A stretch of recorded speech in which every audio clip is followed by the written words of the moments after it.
After receiving the invitation to sign a 33 million peso project, my son began to prepare his things to go to the airport. Shortly after, I discovered that my daughter-in-law was hiding something in her suitcase. I took advantage of her coming out and opened it. I froze. Silently, I put it back in her bag. 30 minutes later, the police arrived. I'm glad you're here. If you're watching this video, give it a like, subscribe to the channel, and tell me in the comments where you're listening to my story of revenge. I want to know how far it has gone. The aroma of freshly brewed coffee spread throughout my small kitchen. Sergio, my son, came downstairs with his face lit up like the sun. He waved at me with a radiant smile. "Mom, today is an important day," he said excitedly. I smiled back.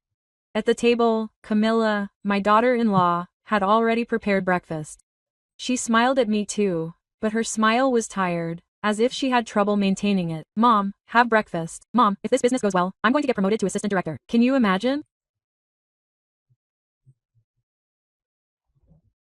"Red Solar is going to expand all over Mexico," he said, laughing.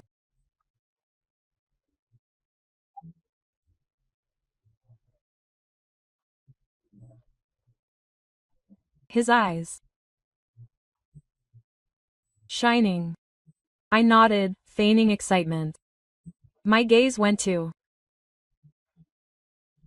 Camilla. She was silently packing Sergio's personal belongings into a small bag, her movements slow and her shoulders slumped.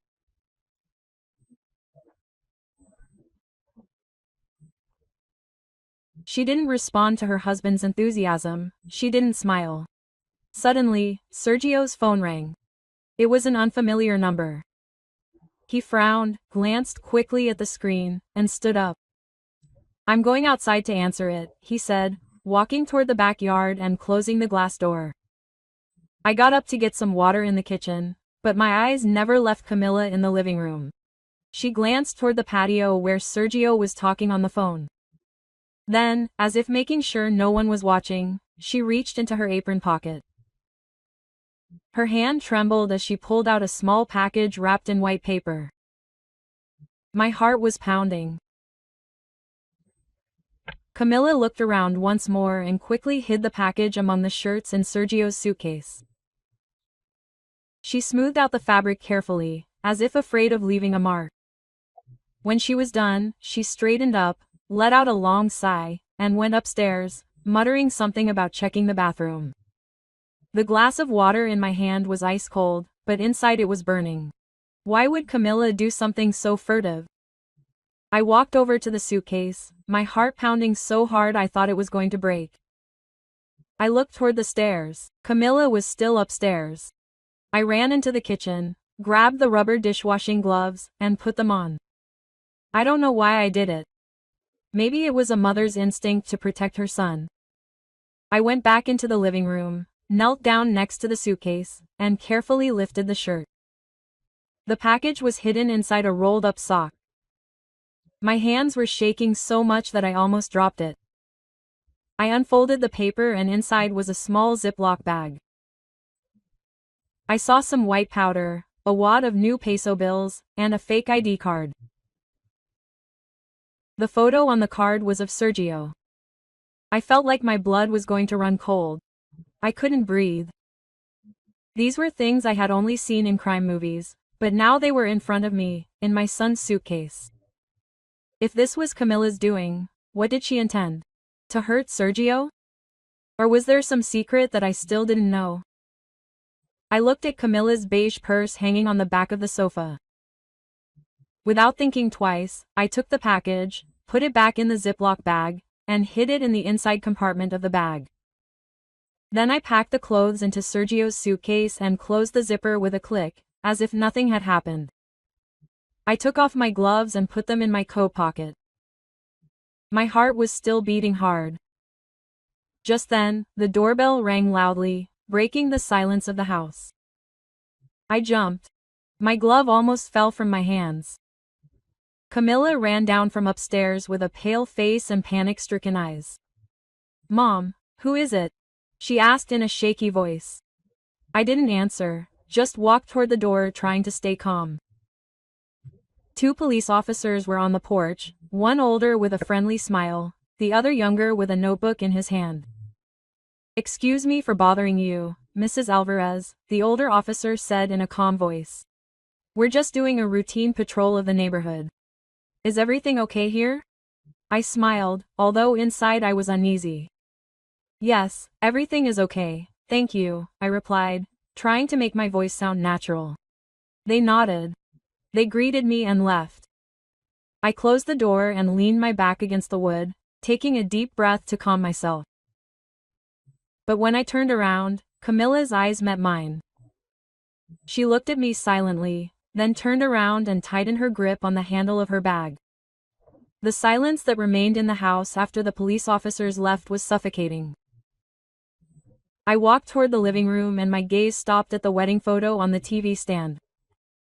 In the image, Sergio and Camilla were smiling radiantly, holding hands in front of the church in Querétaro. I closed my eyes and let myself be carried away by the memories, by those days when happiness was still complete. I am Mercedes Alvarez, a retired literature professor.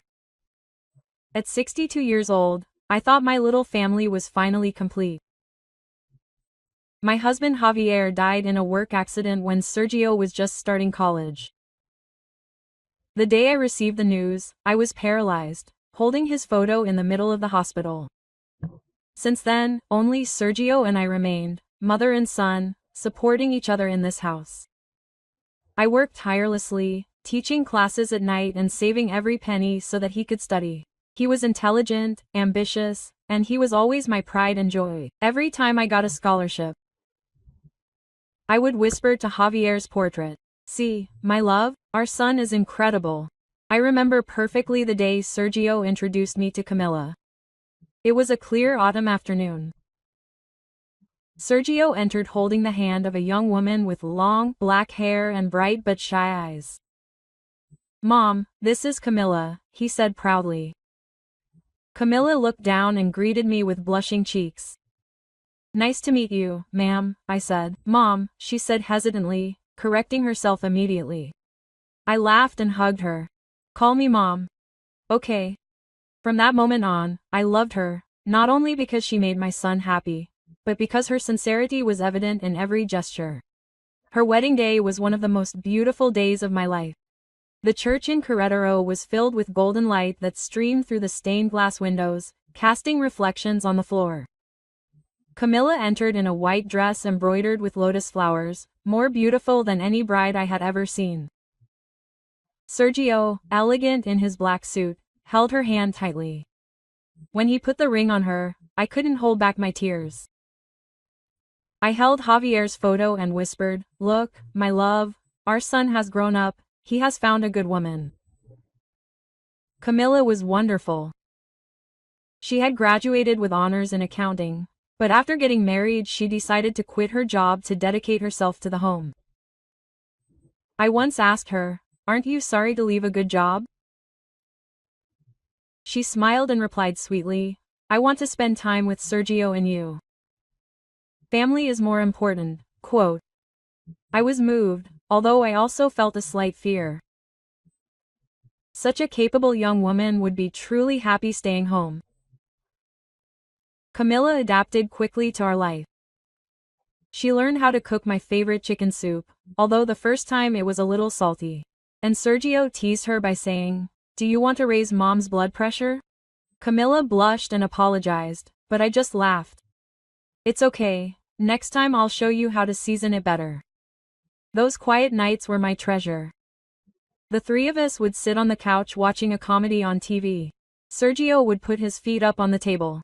Camilla would rest her head on his shoulder and I would knit, laughing every now and then at some silly joke. Our laughter would fill the whole house. Once Camilla asked me, "Mom, do you think I look like the main character in the movie?" I laughed and pinched her cheek. "You're much more charming." Sergio chimed in, but just as clumsily. We all laughed, and at that moment I felt that our family was finally complete. But everything began to change about a year after the wedding, when the first signs appeared. Sergio started getting strange calls and would always go out onto the balcony to answer them. I would pretend to wash the dishes, but I would pay attention. He would speak quietly and sometimes laugh. A laugh I hadn't heard in a long time when he spoke to Camilla or me. "Yeah, okay. See you tonight," I heard him say in an animated tone before quickly hanging up and going back inside as if nothing had happened. I wanted to ask him, but every time I saw his eyes I kept telling myself, it must be work, nothing more. Then the last-minute overtime started to appear. The dinner Camilla had prepared with such care, the hot tamales, the pozole soup that had taken her all afternoon to cook, were getting cold on the table. Camilla would sit there, her silverware arranged next to her plate, staring at the door, waiting for Sergio. I once saw her wait until 9 at night without touching her food. "Eat first, don't hurt your stomach," I advised her in a soft voice. She just shook her head and smiled sadly. "I want to wait for him, Mom. Maybe he's busy." Sergio changed, not only in his behavior, but also in his appearance. He started taking better care of himself, buying expensive designer shirts, the kind he used to say were a waste of money. He changed his perfume, changing from the citrus scent Camilla liked to a strong, woody one, so penetrating that it made me frown every time he passed by. "Mom, the company is growing now. I have to look good," he explained when I asked him. I looked at Camilla, who lowered her head and clutched the edge of the tablecloth in her hands. She sensed something was happening, she knew it, but she didn't say anything. Camilla tried to keep him by her side, even if it was just small things. She cut her hair, now short and framing her face, which made her look younger. "Mom, do you think I look good like this?" she asked me one morning with hope in her voice. "Very pretty, daughter. I'm sure Sergio will love it," I replied cheerfully. She also began cooking more elaborate dishes like steak in red wine, which she learned by watching the same video dozens of times. But Sergio didn't seem to notice. One night, Camilla put on a new blue dress, stood in front of the mirror, and asked her husband, "Do you like how it looks on me?" Sergio looked up from his phone and replied without interest, "It's fine," and then went back to looking at the screen. Camilla's shoulders slumped and her smile faded. I was in the kitchen pretending to clean the table, but inside my soul ached. I wanted to say something, but I was afraid of making things worse. I started seeing her cry alone, not inside the house, but in the garden, where she usually watered the plants. Once I saw her among the rose bushes with the watering can in her hand as tears streamed down her cheeks. When she saw me, she quickly wiped them away and said with a forced smile, "Mom, dust got in my eyes." I didn't contradict her, I just nodded and patted her on the shoulder. But I knew she was crying because her heart was breaking. The night of their third wedding anniversary was the final straw. Camilla had been preparing all day. She went to the market early to buy fresh flowers and picked out the scented candles she knew Sergio liked. She said to me excitedly. I asked her to come early. "Mom, I want to surprise him." The table was decorated like a restaurant, with a spotless white tablecloth, red roses in the center, and the stew she had been cooking since noon. I looked at her and felt tenderness. At 10 at night, the door finally opened. Sergio came in unsteadily, smelling of alcohol and an unfamiliar perfume. He threw his tie on the couch, his eyes red. Camilla stood up abruptly from the table and said in a shaky voice, "Do you know what day it is?" Sergio frowned and groaned, "I'm tired, Camilla." "What do you do besides cook and complain all day at home imagining things?" Quote. His voice sounded cold, hard, as if he wanted to crush any effort she could muster. Camilla burst into tears, her hands clenching her dress. I couldn't stand it anymore. I went over and hugged her by the shoulders. "I'll talk to him, daughter. Men sometimes get stressed out by work. Don't be sad. But deep down I knew he was cheating on me. It clearly wasn't the job. The next morning I waited for Sergio in the kitchen when he came staggering downstairs looking for something to eat. I made him a glass of lemonade, put it in front of him, and said in a serious voice, "Sergio, you shouldn't talk to your wife like that. She spent the whole night preparing something for you." He interrupted me, annoyed. "Has she told Mom again?" "I told you, she's getting more and more unbearable." I froze, looking into his eyes, looking for the respectful son I once had, but I only saw a cold gaze full of contempt. "She's your wife, not a stranger," I said firmly. He looked at me without hesitation. "Mom, stay out of our business." Then he turned and walked out of the kitchen, leaving me alone with a cold cup of coffee. The atmosphere in the house became heavy. Sergio and Camilla barely spoke to each other. Dinners, once a family affair, were reduced to the sound of silverware hitting cold, dull plates. Camilla ate in silence with her eyes downcast, while Sergio finished quickly, as if he just wanted to get away from the table. I, sitting between them, tried to start a conversation by talking about the weather or the food, but all I got were short answers. "It's delicious, Camilla," I said once, trying to break the ice. She nodded with a weak smile and continued eating. I glanced at Sergio, but he barely looked back without saying a word. A week later, Sergio came home earlier than usual, a rarity in those months. I was cleaning the living room when I heard the keys in the door.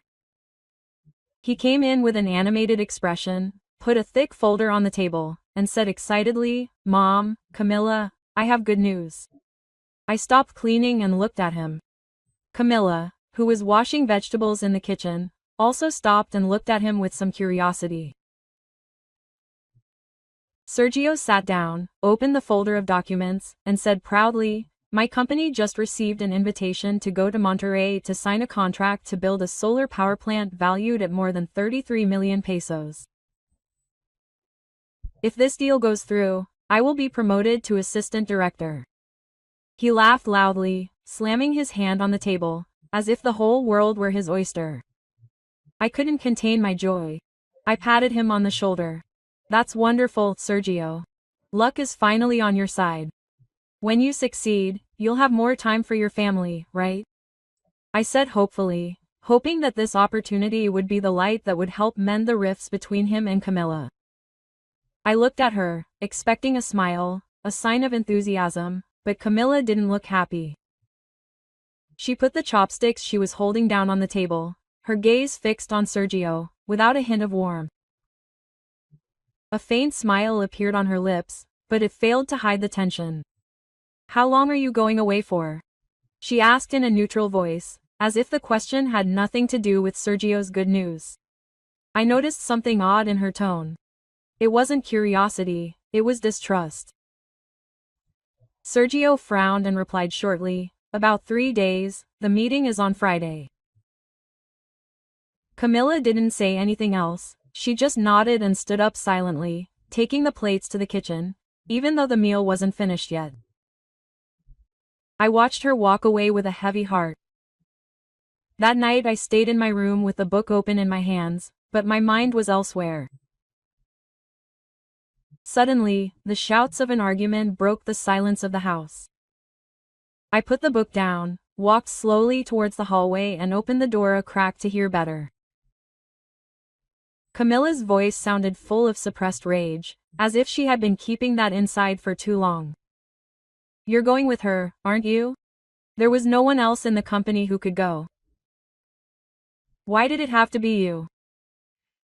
I could hear the pain in her words, as if her heart was breaking in two. Sergio shouted furiously. "Are you crazy? This is a real business trip. Stop imagining things. You're destroying my career." Quote. Camilla was shaking, her voice trembling. "It's Luciana, right? Your new secretary. Don't think I don't know about those times when you said you were going to meet with a client, but in reality you were having lunch with her." I froze, my hand gripping the doorknob. Luciana, that name pierced my chest like a thorn.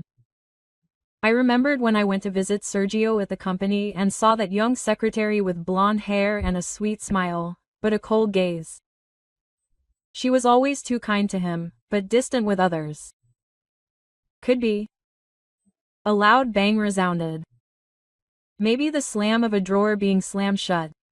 I was startled, took a step toward the door, intending to intervene, but stopped myself. I remembered Sergio's look of contempt the other day when he told me not to butt in. I lowered my hand with a heavy heart. I told myself it was just a couple arguing, that they would sort it out on their own. I lay down, but sleep would not come. Outside, the wind blew through the leaves, producing a constant murmur.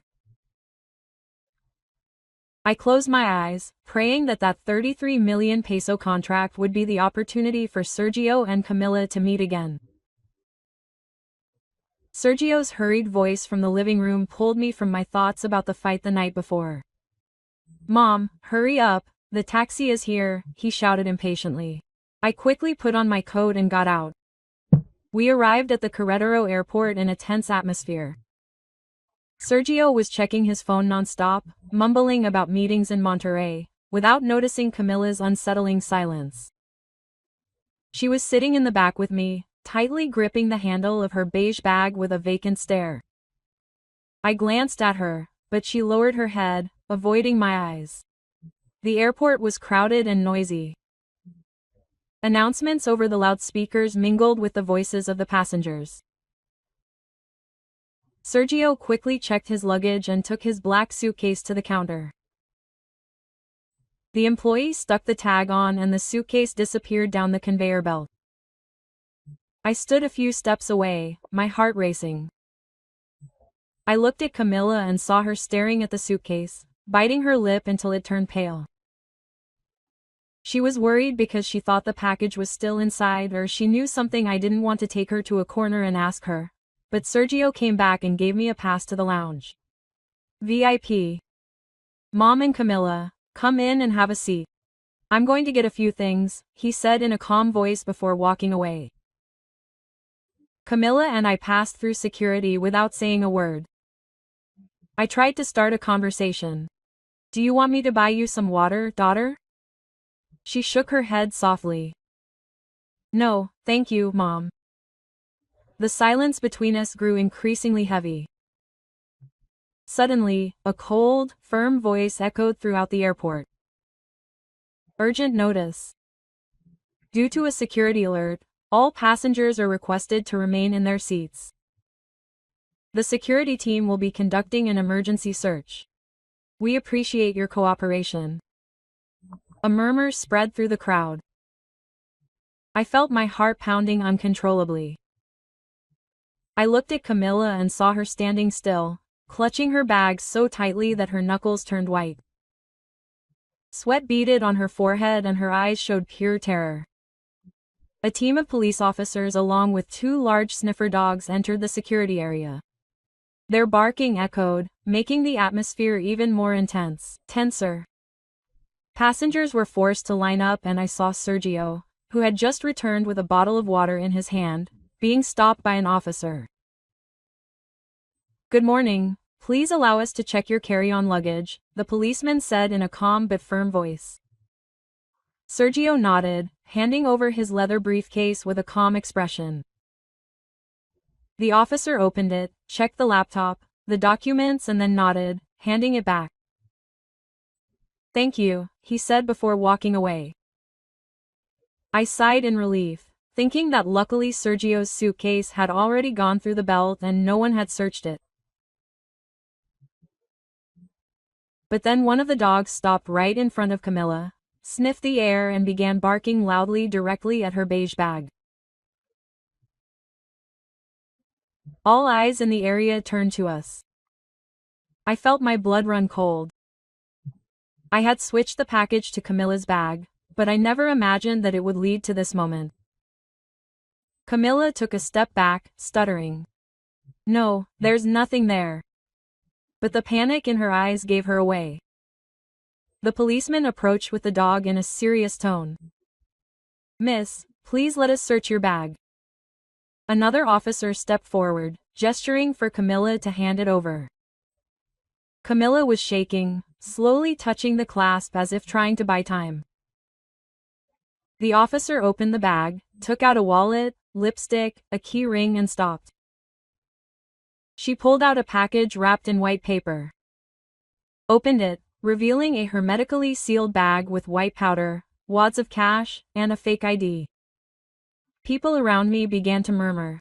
Some pulled out their phones to record or take pictures. Camilla screamed in a broken, terrified voice. No, that's not mine. I don't know where it came from. But the police officers had already restrained her, and the metallic sound of handcuffs resounded sharply amidst the general silence. I froze, paralyzed, as a wave of guilt and fear enveloped me. Sergio, a few steps away, was pale.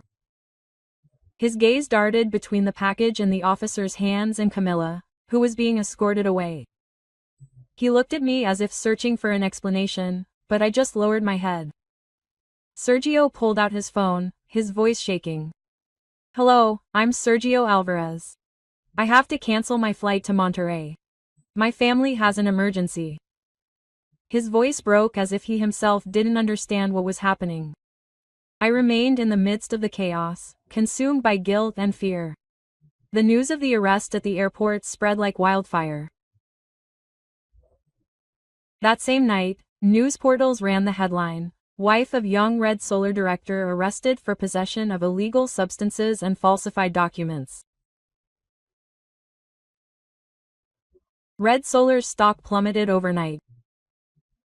The 33 million peso project that Sergio had pinned all his hopes on was suspended by his investment partner. His office phone rang non-stop, but Sergio didn't answer. He locked himself in his office with the door closed, the only sound being the banging of furniture. I stood outside, my hand on the doorknob, wanting to knock but afraid of finding a Sergio I wouldn't recognize anymore. Finally, I went to the kitchen and made him a cup of ginger tea, like I used to make for him when he was nervous since he was a child. I knocked softly on the door. Sergio, son, I brought you some tea. He opened the door. His eyes were red and his hair was disheveled. He slumped into his chair, holding his head. Why her, Mom? Why did she have to do this to me? His voice shook, a mix of pain and rage.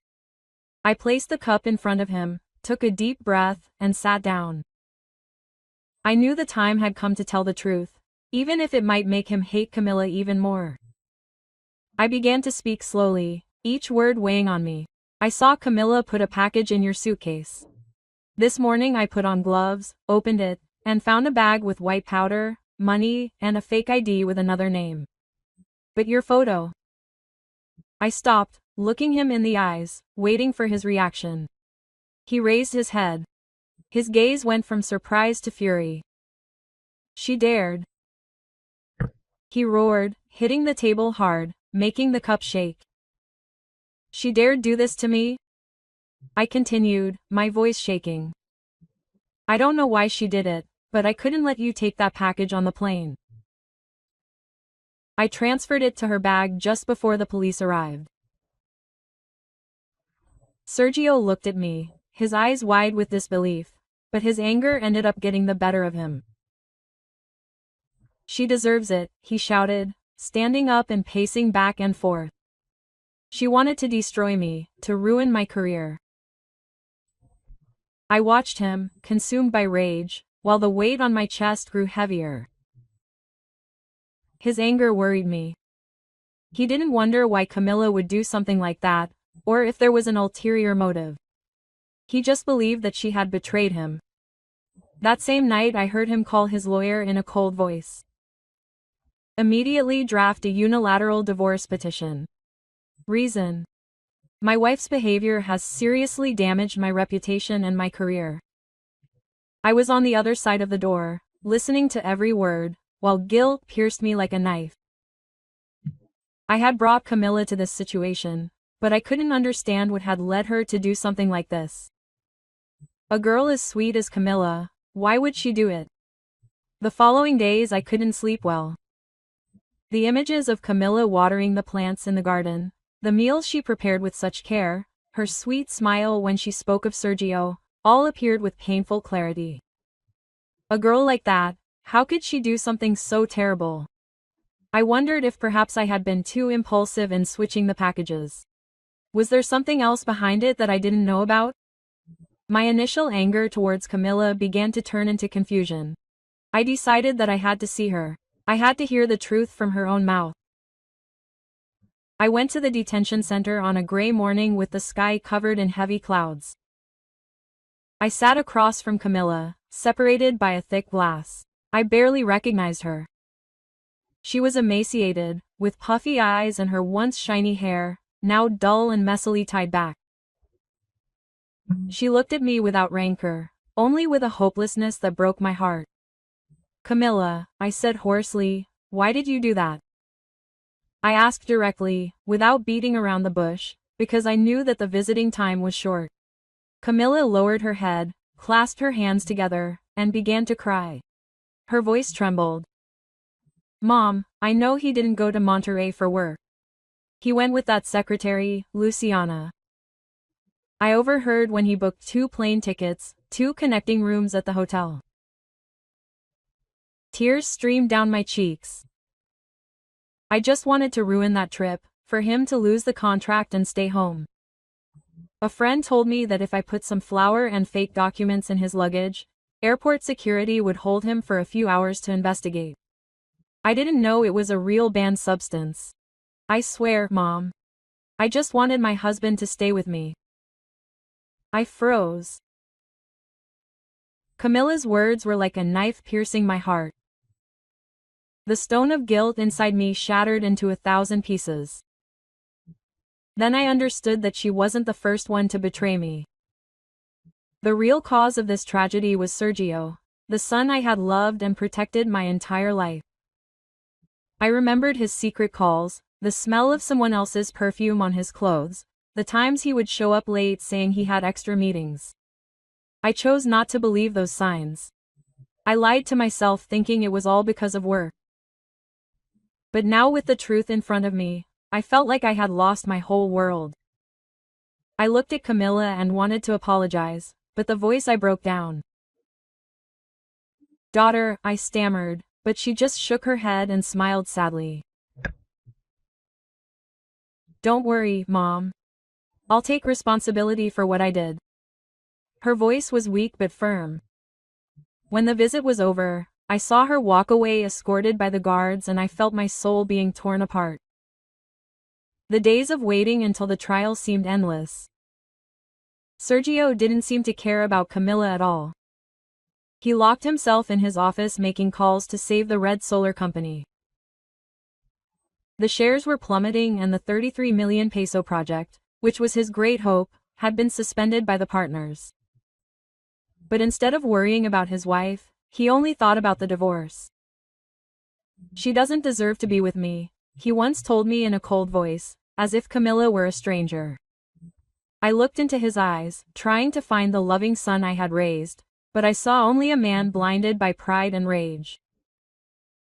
I couldn't stand idly by. I used all my retirement savings, the money I had saved for years, to hire a good lawyer for Camilla. I found him in a small office in downtown Querétaro and told him the whole truth, that I had switched the packages, that Sergio had deceived her, and that Camilla had only acted out of desperation. "Ma'am," the lawyer said in a serious voice, shaking his head. "A good intention does not justify a crime. The amount of substance found is too great. We can only ask for a reduced sentence." I nodded with a heavy heart. I knew the chances of saving Camilla were minimal, but I had to do it if only to redeem myself. On the day of the trial, the courtroom was cold and solemn, with white walls and hard wooden benches. I sat in the family area next to Sergio. She was dressed in an expensive suit, her face impassive, never once glancing at Camilla. She stood on the stand in a baggy prison uniform, small and wasted, her hair tied back loosely, her eyes sunken, but she stood tall, clinging to her last dignity.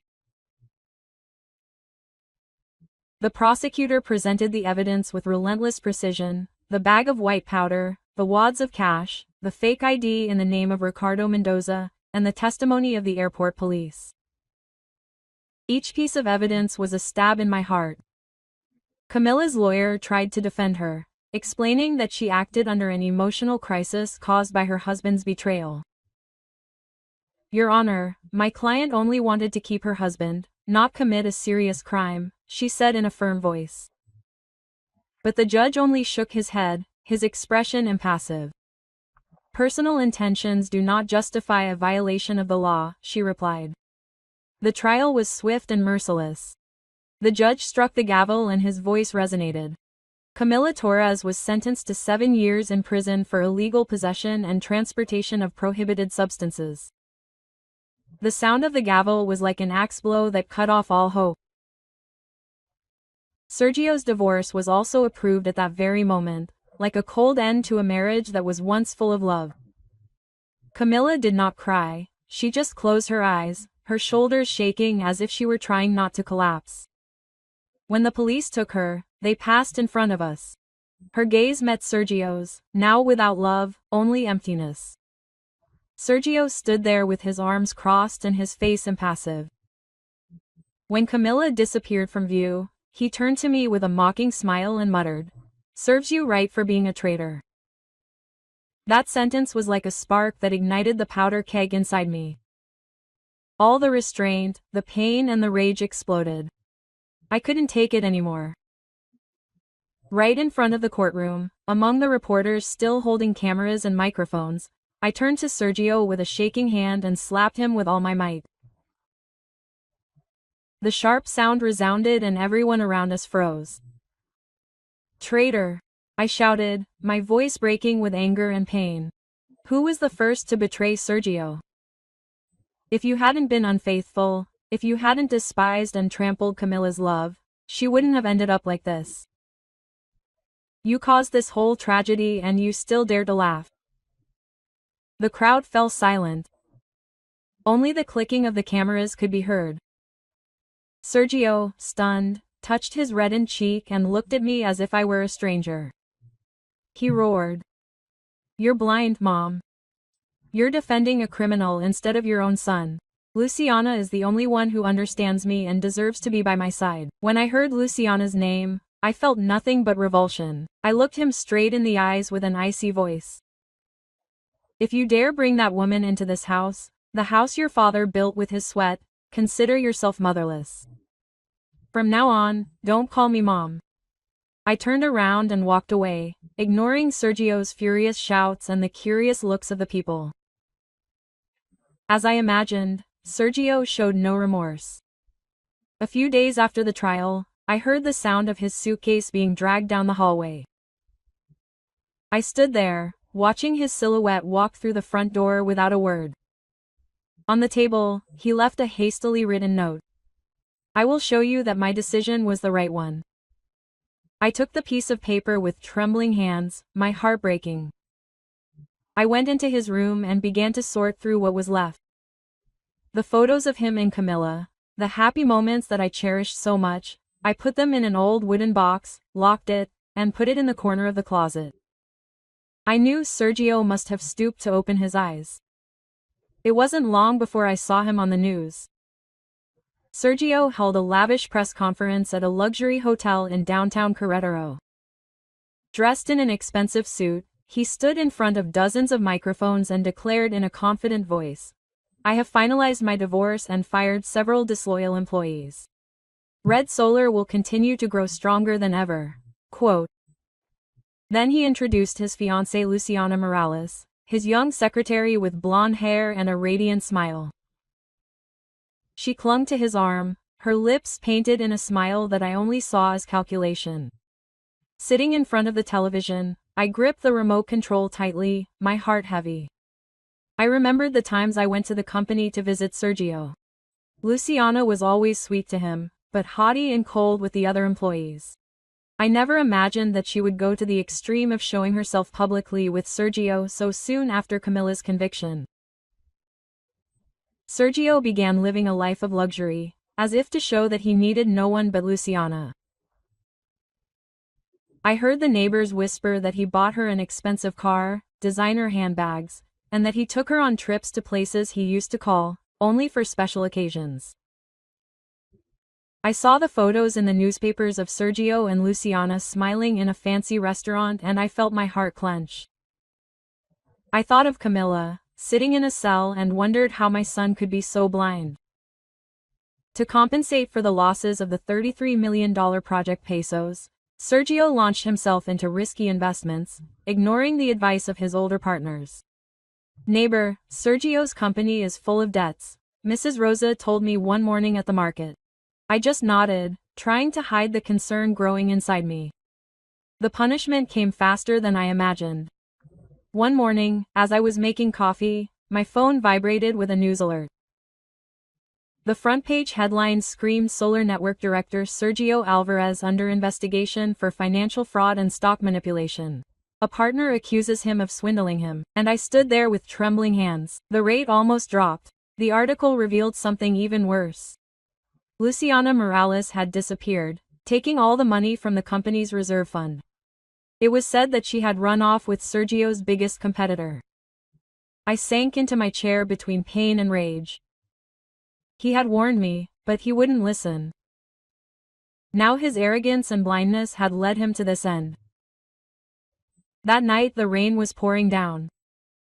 The drops beat hard on the windows as if they wanted to tear apart the silence of the house. I was knitting on the couch to chase away my heavy thoughts when I heard a faint knock on the door. I got up with a slight uneasiness in my chest. When I opened it, I saw Sergio standing there, soaking wet. He was no longer the elegant director he had been before. Gesso. His wrinkled suit clung to his body, his hair disheveled, his face drawn and exhausted. His eyes were red, full of despair and regret. I stood there, not knowing what to say. I just looked at the son I had loved all my life. Then Sergio knelt down under the portico, in the cold rain. Quote, "Mom, I've lost everything," he said in a broken, trembling voice, like a lost child. Seeing him kneeling in the rain, my heart sank, but I knew it was not the time to soften. I didn't run to hug him. I didn't console him like I had when he was a child. I just opened the door wider and said in a calm but cold voice, "Come in, you're going to catch a cold." Sergio looked up with puffy eyes and entered silently. Water dripped from his clothes onto the wooden floor, leaving long, dark trails. I went to the kitchen and made a cup of hot ginger tea, as I used to do whenever Sergio was going through a bad time. The scent of ginger filled the room, but it didn't dispel the chill I felt inside. I placed the cup in front of him and sat on the chair across from him, waiting in silence. I wanted to listen to him, to know what he had understood after everything that had happened. Sergio, trembling, took the cup and the heat seemed to calm him down a bit. With the sound of the rain in the background, he began to speak in a hoarse, halting voice, as if each word was hard to come out of his soul. "Luciana, she was never honest, Mom," Sergio said, looking at the cup. "Every time she talked about getting married, she changed the subject. She would say that we needed more time or that my career was the most important thing now." He paused for a moment, gripping the cup tightly, holding back his anger. "She encouraged me to make risky investments, promising huge profits. I believed her, Mom.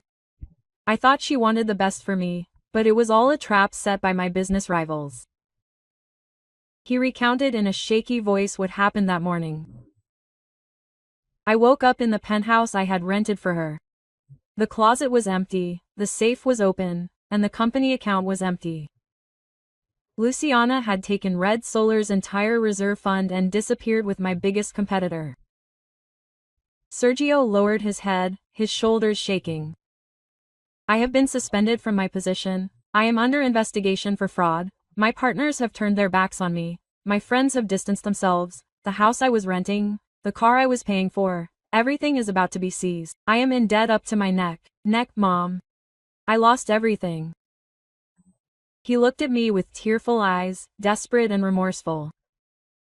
Now I understand, Mom. Now I understand how much Camilla cared about me, really. He began to remember the little details, as if Camilla's memories were coming back one by one, painful but clear. She knew what I liked to eat and what I didn't. She ironed my shirts every morning with care, without a single wrinkle.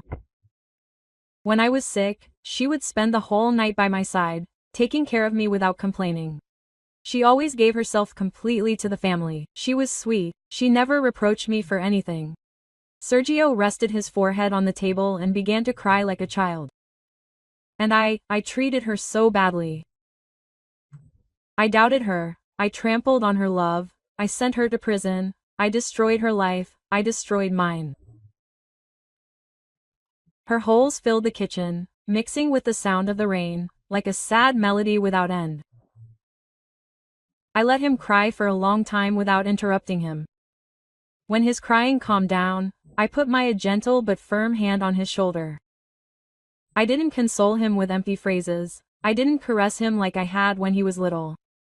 I looked him in the eyes and said in a calm but firm voice, "Tears don't solve anything, Sergio. You burned your own house down. Now you'll have to clean up the ashes." I paused, letting my words sink in. Take this as a life lesson so that you learn to be responsible for yourself and others. Life doesn't let you pull on the thread of experience too many times. I got up, walked to the window, and looked out at the rain that continued to fall without ceasing. Get up, I told him firmly. Start over with what you still have, your health and this house. I don't promise it will be easy, but I will be here whenever you truly want to make up for your mistakes. Sergio looked up, his eyes still wet, but something different shone in them, a small spark of hope, a weak light amidst the storm.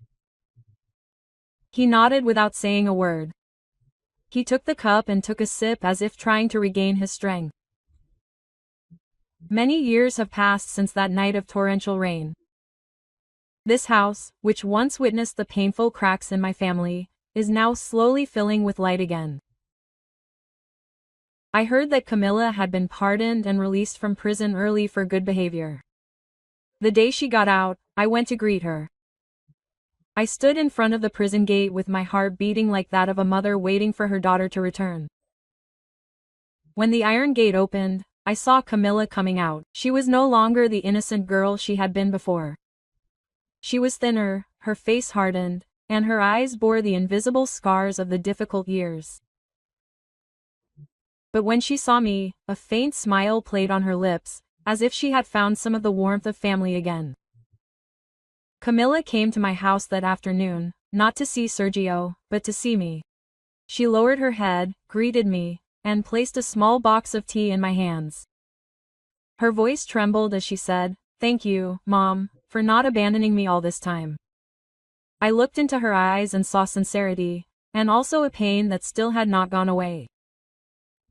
During the years Camilla was in prison, I visited her frequently, bringing her her favorite foods and the books she used to read with me. I wanted her to know that, although I had made mistakes, I never stopped seeing her as a daughter. "You don't have to thank me," I said, taking her hands. "Now you're rough from work. I'm the one who owes you an apology." Camilla told me she was leaving Querétaro for a small town in the south to start over.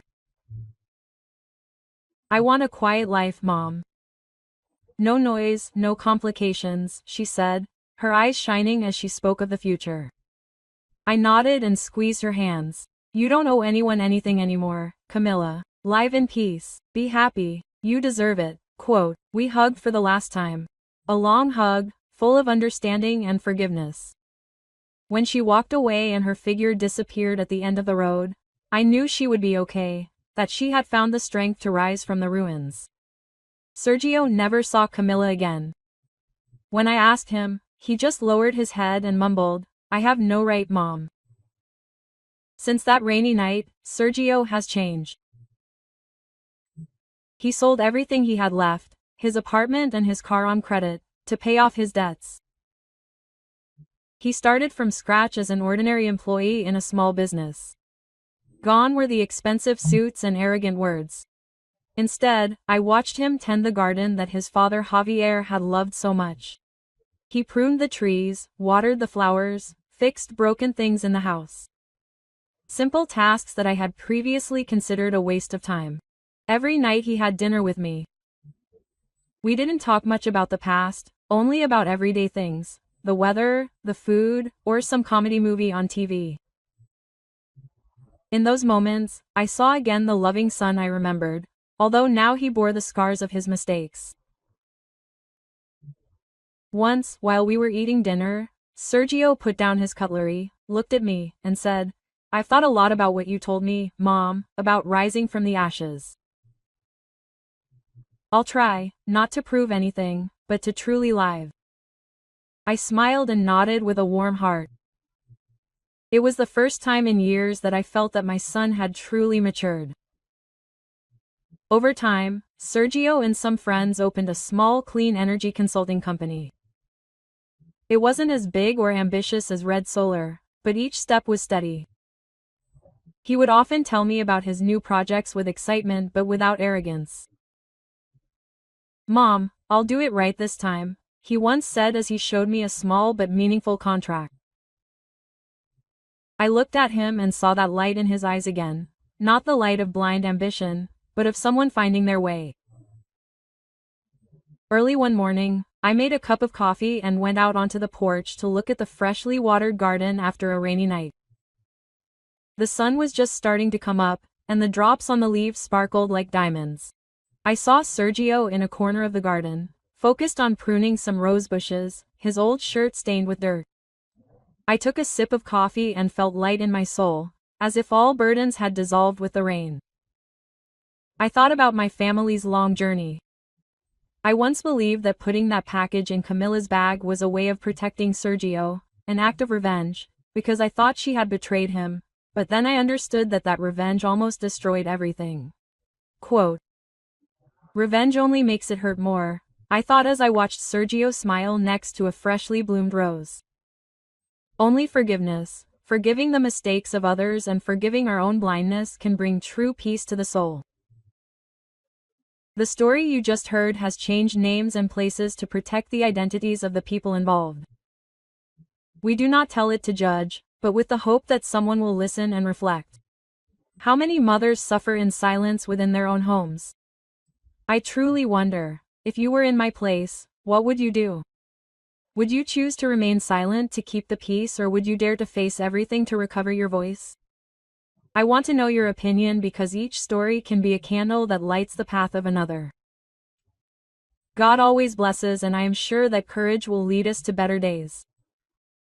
Now, on the final screen, I will leave you with two of the most beloved stories on the channel. I am sure they will surprise you. Thank you for staying with me until this point.